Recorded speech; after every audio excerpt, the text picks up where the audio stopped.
First of all, make sure one of the most important things I think that people can do is to read up on their own to really understand what financial advisors do. I know we touched on a lot of it, but to really think about it from that angle first, because I think people a lot of times sort of self-assess and they're like, do I need a financial advisor? First place to think about is understand what a financial advisor does. And I know we covered a lot of that today about it's managing money, but it's helping you make decisions, and you have to decide, think about your own situation. Forget about what you think you should be doing. Think about, just like we said, the personal trainer example. Think about, is this something that would work for me? Am I ready to trust someone's judgment? Do you really need a financial advisor, or can you do it yourself? Most people aren't sure, and the truth is many people don't need one. Really? So in this episode, we break down the real reasons whether you should or you shouldn't hire a financial advisor. No sales pitch, no jargon, just clarity. Yes, welcome to the Wise Retirement Podcast, where we explore ideas, stories, and strategies that help you build a life and a future that excites you. That's right, Reg. Before we jump in, be sure to hit subscribe and never miss an episode. And if you want show highlights from today's episode with action steps, go ahead and sign up for the Wise Catch Up at thewiseretirement.com. That's right. So today we have a friend to the show. Miss Melissa Caro is back. She was our very, very first guest, and I guess we treated her well enough because she decided to come back, and we appreciate it. Welcome back to the show, Melissa. Thank you guys both. Glad you're here, Melissa. And if you haven't checked out her episode, she visited with us twice. Go ahead and look at those episodes. They're really, really practical tips and strategies. Okay. So if you didn't watch that show, Melissa Caro is a certified financial planner and founder of My Retirement Network. And that is an educational platform that helps people plan for their future with confidence and clarity. Yes. So the question is, do you really need a financial advisor? And if so, how do you go about choosing one? Let's start with the basics today, Melissa. What exactly is a financial advisor, and what would one do for me? Yeah, Reg, that's actually a great place to start, because I think one of the problems is you can't possibly make that decision if you don't know what a financial advisor does. And I think there's a lot of misunderstanding out there, and understandably can get confusing. So it's pretty nuanced. I'll sort of lay out, there's a lot of options, and, stop me whenever you want to jump in, but they can really wear a few hats for you. So number one, I think what everyone thinks of as a financial advisor is going to manage your investments, manage your retirement nest egg. And of course, that is one of the things that they do. But I think that a common question now is that, well, why do I need one? Because there are so many tools that I can do that myself, or there's robo advisors, there's AI, there's, we can get into all that layer. There's so much to choose from. But I think that outside of that, what's really important for people to know is advisors, I find that their biggest value is what I call servicing. And what that means is essentially things like, I'll give some examples. So when it comes time to getting ready to take Social Security, they can help you with those decisions and do an analysis and show you what you would get at each year, and kind of help you navigate that decision. RMDs is a big one, required minimum distributions. And so that's for anyone that has like a work plan that you haven't paid taxes on that money yet. You're contributing pre-tax. At some point, you are going to be required to take distributions. And that's where the service of a financial advisor can really come in handy to help you navigate all these things that normal people who don't do this every day are like, how do I make decisions? What do I do?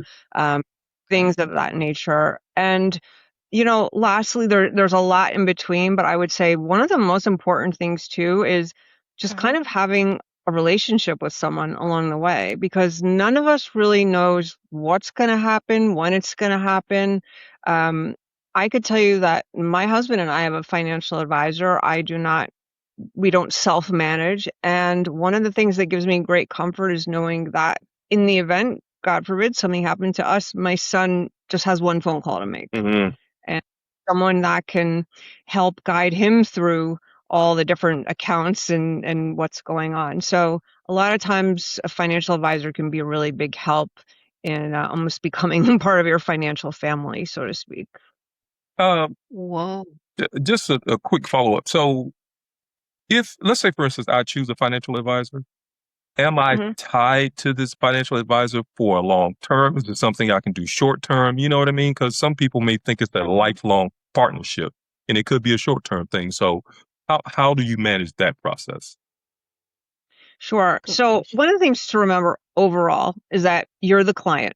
So it is up to you. Mm, You are not obligated to them in any way. They work for you, yeah. right? And so if you decide one day that you want a different financial advisor or you want to self-manage, you don't have to worry that there's no catch that they're going to hold your money hostage or Hmm. something like that. That's number one.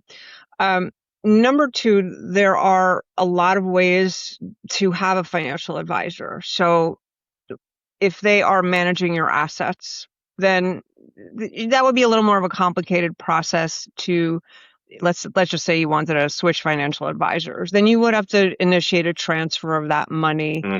to another account and things of that nature. It's pretty seamless these days, to be honest. I think the thought of it is a little more overwhelming to Yeah. people Yeah. than really but also there's other ways to engage a financial advisor where they're not managing your money. You can have, I'm sure a lot of people have heard about the term fee only, Mm, and sometimes you can just pay a financial advisor a fee to say, please look at my stuff. I need a plan. I just want an assessment. I don't want to commit any further than that. And so there are a lot of options within the financial advice arena where you don't even have to transfer money over and you could have a one-time interaction with them and then never talk to them again. that's good to know. I appreciate Oh, that.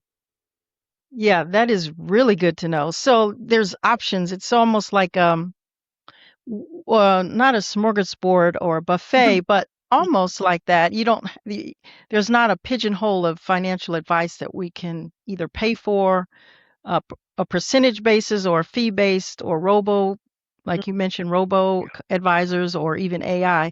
So I guess it's good to at least know what the playing field looks like. Right. And so you sharing that is very helpful. I think one of the biggest misconceptions is that you need to be wealthy in order to even think about having a financial advisor. Mm. Right. It's probably common to misconceived idea, but based on your experience, who tends to benefit the most? So sorry, my security camera isn't ringing. That's all right. It's Please. okay. It happens. Okay, Melissa, who do you think would benefit the most from working with a financial advisor? Like, can you share a few real life examples of people, not naming names, but people whose lives have actually changed because they decided to use a financial advisor? Yeah, absolutely. So, um, I think that another sort of analogy is when people think of wealth, they think of a financial advisor, they think of estate planning attorney. And what people don't realize, I can use a family example. My Okay. late mom had a financial advisor and an estate planning attorney. And I can promise you, my mom was in no way wealthy. Mm. My mom was a retired school teacher. She was Okay. she had saved. She was fine, but she was in no way wealthy. So it's nothing to do with that. And I think that people hear things like financial advisor, estate planner, and what they don't realize is there are things that anyone at any level in their life can benefit from. Mhm. So, Hmm. and a financial advisor, I bring up estate planning and taxes as well because a financial advisor can sort of act as your coach and let you know when it's time to bring someone in. And it could be as simple as, hey, if you have adult children and you want to put a house that you have, doesn't have to be a fancy house, but just a house into a trust, let's say. That's something that's very common and it doesn't cost a lot of money. And what it does is it lets your heirs. I mean, this is obviously I'm broad stroking here, so Yep. it's not Yep. applicable, Mhm. but it can make it a lot easier for your family that's left behind to kind of deal with everything. They can guide you in a lot of those areas, like how to structure, making sure that you have a will. Everyone should have a will, even if you have Right. $3 in your bank account. Everyone should have a will. Mhm. A lot of people don't realize that. So I think that you absolutely do not have to be wealthy. I think that it really depends on the complexity of your situation and how much you want some guidance and some help. Someone could have a lot of money sitting in a 401k and they're just working and they might not really even need a financial advisor until later on in life. And someone else might have less money, but in my mom's case, for example, she didn't know anything about finances. She just needed guidance and she needed someone to help her along the way. And for a small fee that she paid every year, I think it was worth it. Mm, it makes sense. Okay. Yeah. Um, you Yeah. mentioned your son, and we did a little broad stroke there with heirs and situations. We all understand that life doesn't always go according to plan. And so, Yeah. Mm. what are some of the biggest life transitions where having a financial advisor can make a real difference? Yeah, so many. So I think that I kind of look at everyone's life in like turning points Right, right. and sort of where you are in your journey. So I realize that especially in today's economy, it's probably a little bumpier Right. for everyone. It's not going in a Oh straight yeah. line. But if you think about in the early stages of your career, you're focused on work, you're focused on building your career.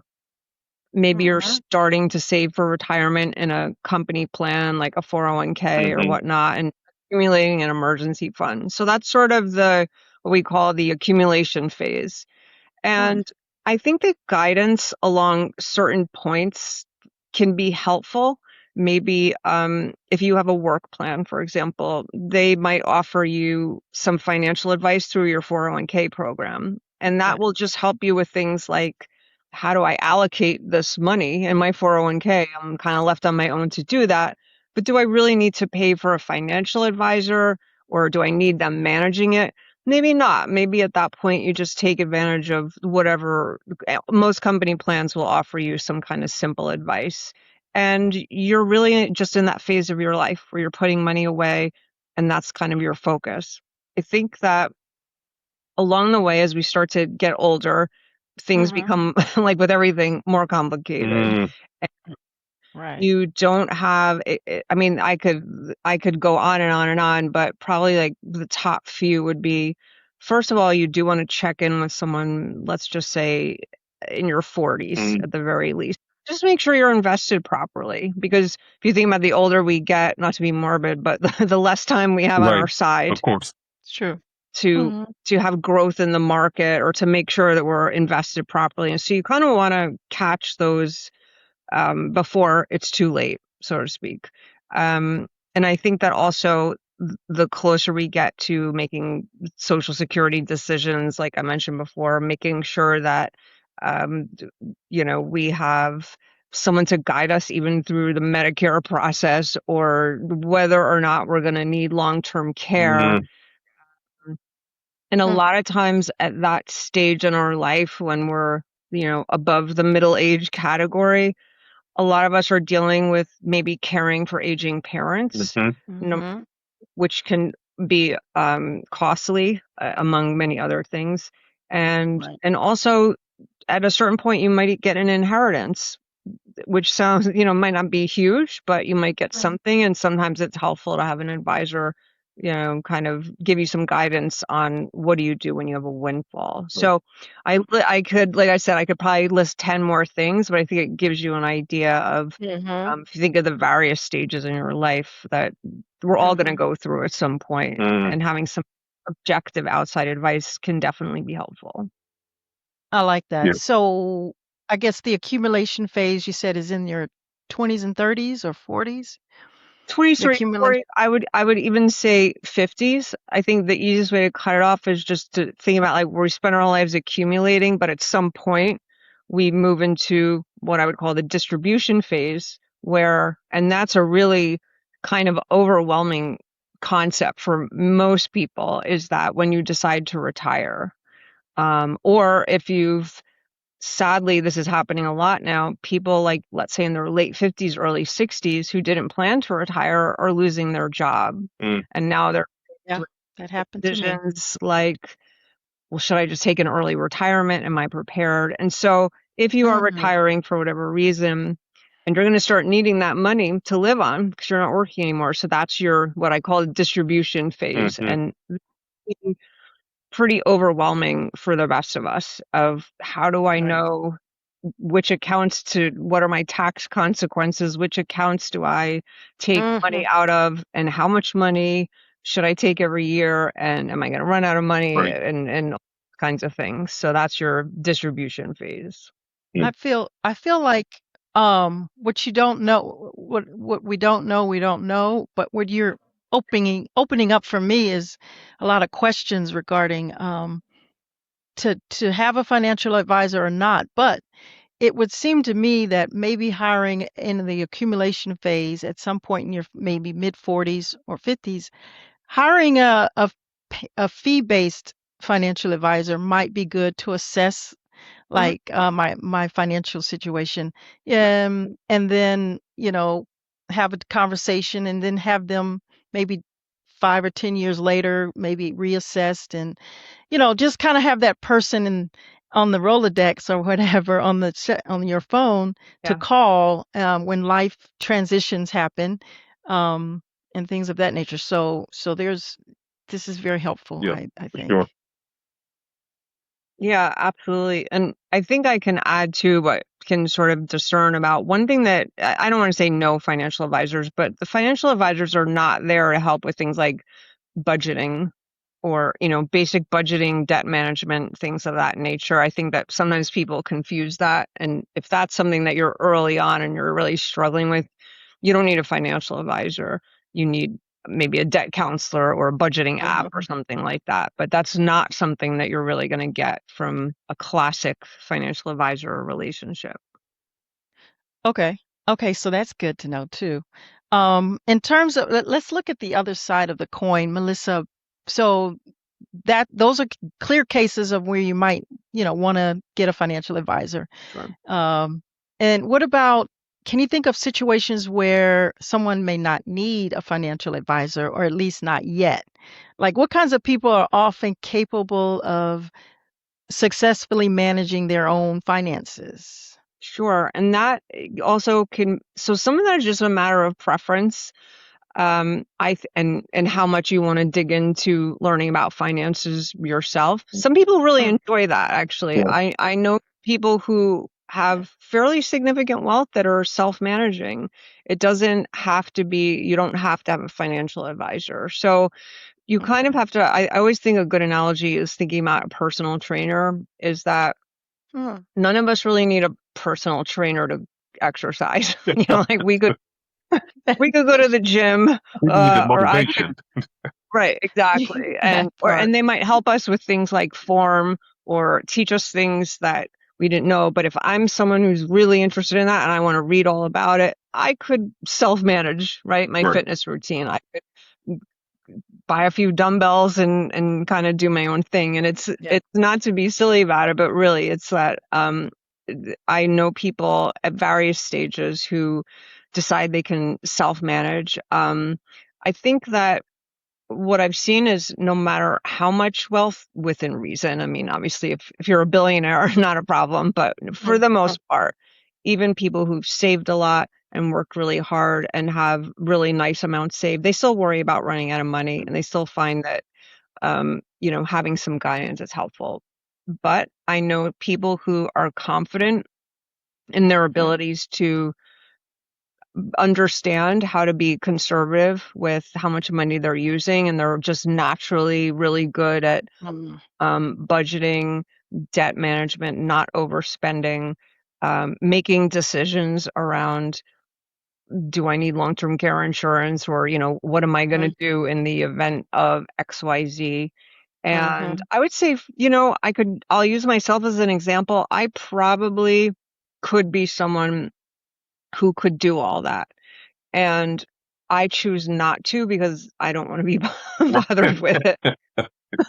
I would rather pay someone. That's fair. I want the confidence to know that if something happens to me, my husband has someone to go to. That's the biggest thing for me. But if it's something that you enjoy, and there are a lot of people out there who find it interesting, especially once they retire, if they have more time to Right. really, read up on stuff. Learn about it. Have at it. Power to them. I think that's fantastic. You don't have to feel like you absolutely have to get a financial advisor. It is doable to manage these things on your own. You just have to make sure that you're being careful and that you're getting your information from good places. And the public service announcement here is just be careful with AI. It's not always right when it comes to Right. advice. So yeah, but I've seen people have plenty of success managing their own finances and they're just fine. Mm. So, Mhm. so It's good. with that bit of information, if I sit down and I go, I think I want a financial advisor. What is the thing that I should look for? What is the number one thing or the number 1, 2, or 3 thing that should be the most important thing when I'm looking for a financial advisor?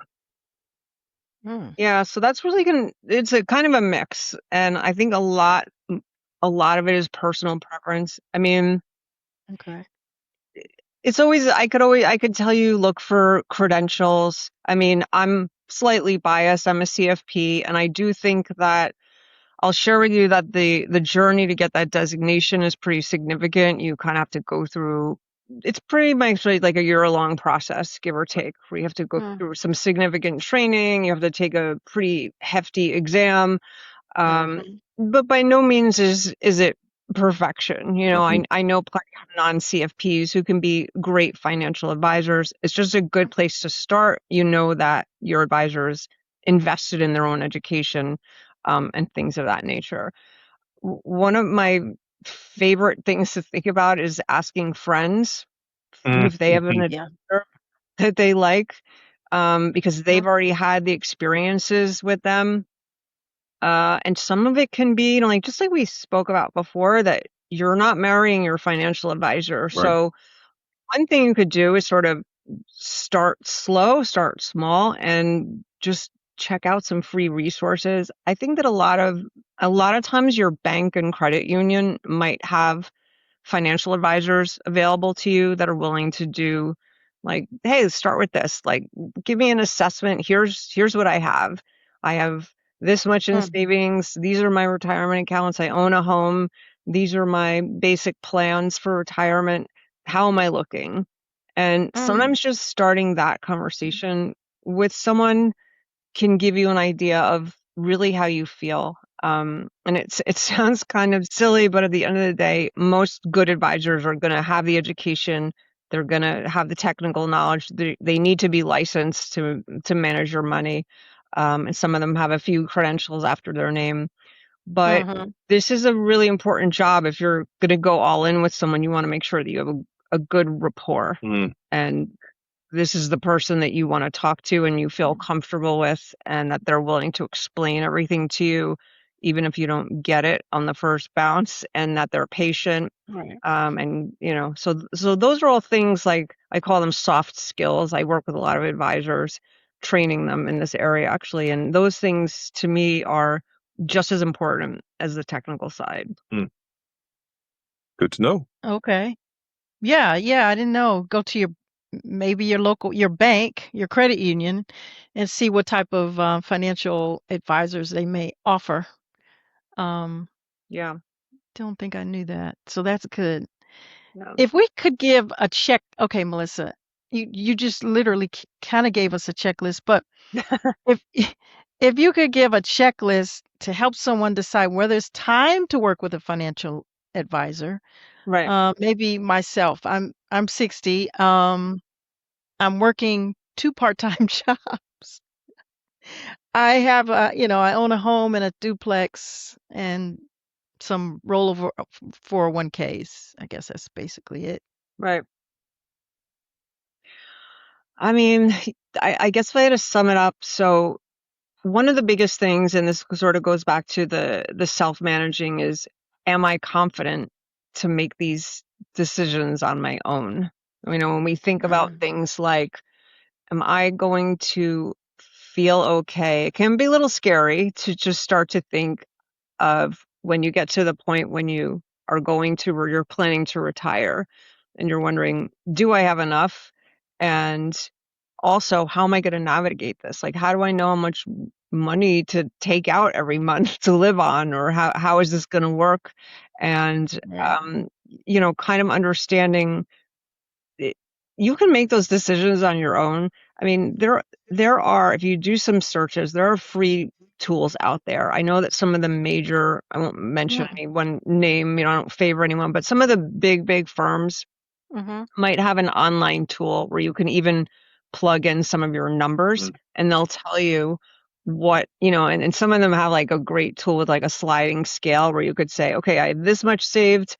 I'm thinking of this is what I need to live in retirement. And then they'll tell you something like, well, you need to save another XYZ for the next 5 years.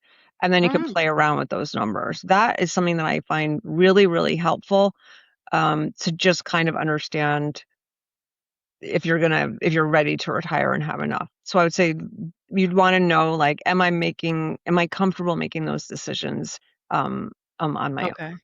And will I enjoy it? I guess would be a combination of that. That is key, Yeah. because that could be all consuming. Very much. But is that a retirement calculator that you said we could Google?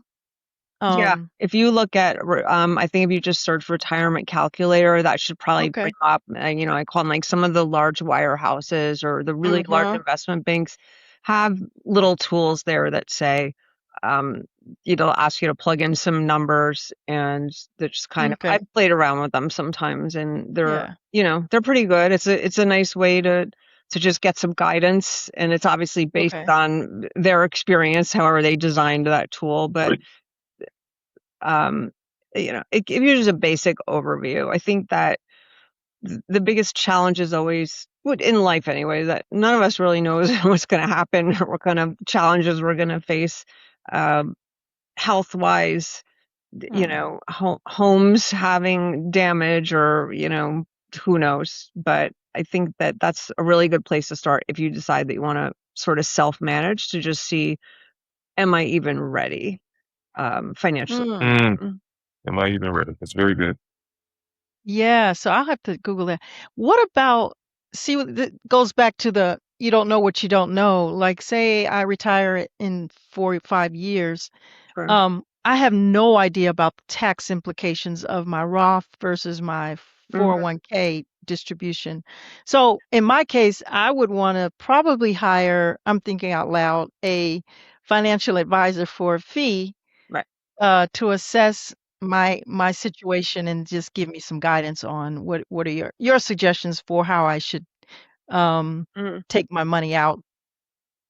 Yeah, I mean, they can definitely help you navigate things like that. And I always find too that having a good CPA is really handy, especially if you don't have a financial advisor, because Okay.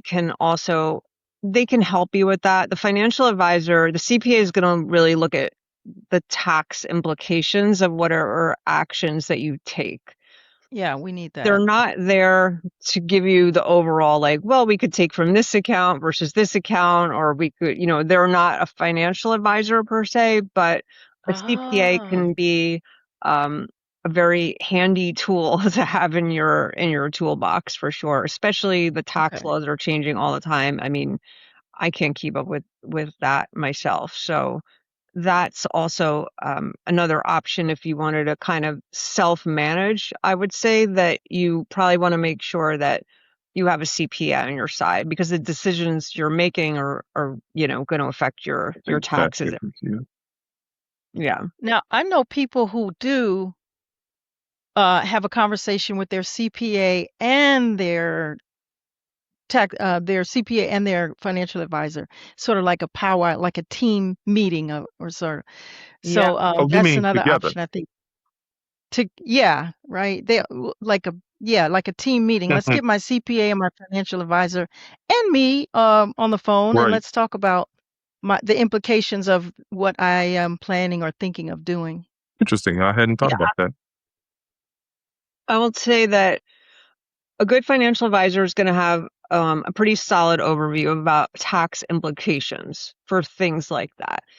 Okay. And it's pretty fair to say that you can rely on them to know when they need to bring in some outside help. So if Mhm. depending on your situation, if it's a little more complicated, they might say, we really need to bring in a CPA. Advisors are trained on kind of how to recognize that and how to know when to bring in a CPA, when to bring in an estate planning attorney, and Okay.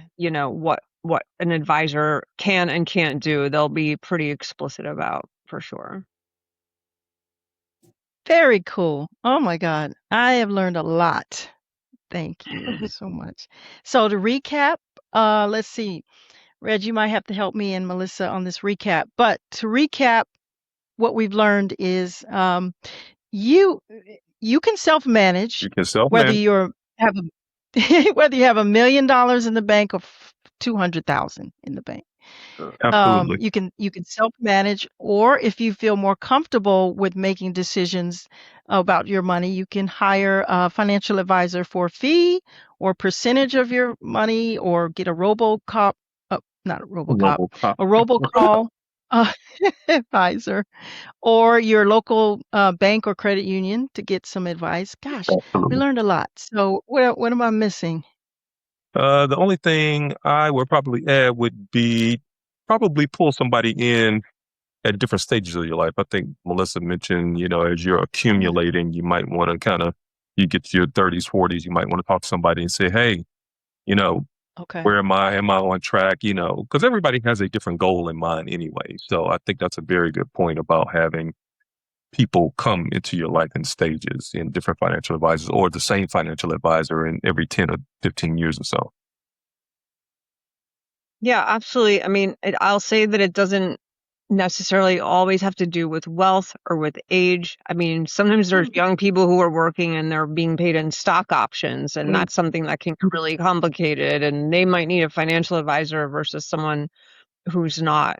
Um, I think for all of us, it gets more complicated as we get older, Yes. because the decisions come with a lot heavier weight. We don't, like I said, have that time on our side to make up for. Those are the times when you want to avoid mistakes, Yeah. if possible. Yeah.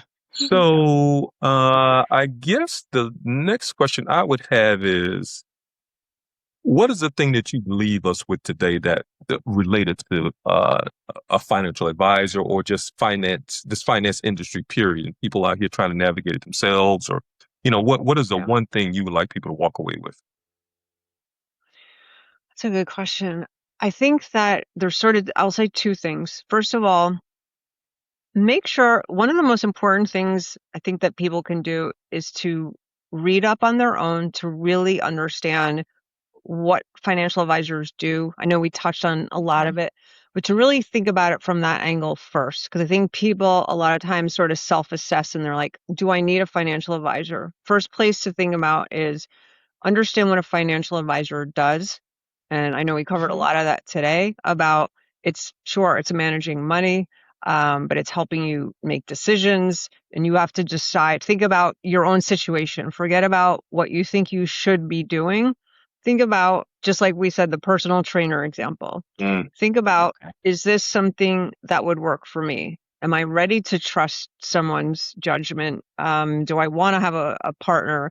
What would happen to my family if I didn't have an advisor, versus will I be comfortable just sharing a bunch of passwords and making sure we have a financial family meeting every quarter or something like that. So I think it's really understanding what your personal needs and desires are, because you should want to bring in a financial advisor to help.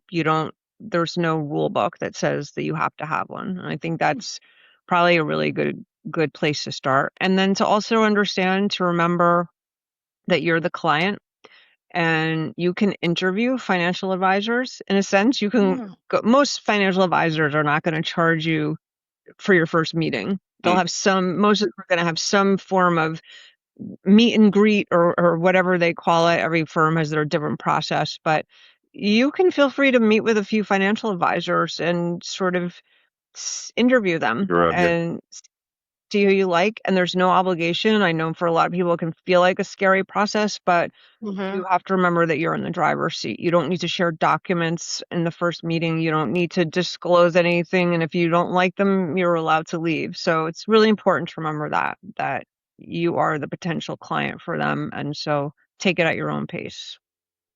Ooh, It's good wow, advice. that was a Definitely word good right advice. there. Yes, that's very good advice. And very good encouragement for those of us who are need to learn about it. I think just learning about it could be helpful. Absolutely. Reg? Yep. So, lastly, how can the community find you, reach out to you, get some of these free tidbits? I know we covered that before, but it'd be good to revisit it just so they can have a frame of reference. Yeah, absolutely. I think the best place to start is on the website. I'm the founder. I know you mentioned in the beginning of my retirement network. And one of the things that we do there, when you sign onto the website, you'll literally see two buttons for consumers or for advisors, because we do a lot of advisor training. But if you just hit that consumer button, you can subscribe to we do a free weekly newsletter. And we just give it, and when I say free, I mean free. There's no tricks Free. or paywall or anything like that. Right. And sometimes you can just kind of go on your own learning journey. We're doing something this year actually, which is a lesson a week. So I realize that we're taping this at the end of July here, but even if you've missed since January, we're going to put it all together at the end of the year, and it's never too late to kind of hop on. And we also publish the articles after, I think a week after we send them to our newsletter subscribers on the site. So there's a lot of stuff there that's been archived if anyone wants to kind of poke around, and that's a good place to get some free financial literacy. Okay, It's good good, information. great. Absolutely. Be sure to check that out. All right. Okay, that brings us to the end of today's episode. Melissa, we appreciate you as always. Thanks for Absolutely. coming on. My pleasure. I love talking to you guys. Well, you thank know what? We you. appreciate you, and join us next week where we will be talking with someone who reinvented themselves after 50, and he's going to share how he did it. I'm curious about that one, Ange. We hope you enjoyed the show. If this helps you, hit subscribe on YouTube, as Ange mentioned earlier, so that you'll never miss a show. And like, share, and comment below so others can learn as well. That's it. And check out the Wise Catch Up. That's another freebie you can get straight to your inbox. Just visit thewiseretirement.com and get your copy. That is it. Well, we'll see you on the next episode. I'm Reg. And I'm Angela Kay, reminding you we're on this journey together. Until next time, take care. Welcome to the ride.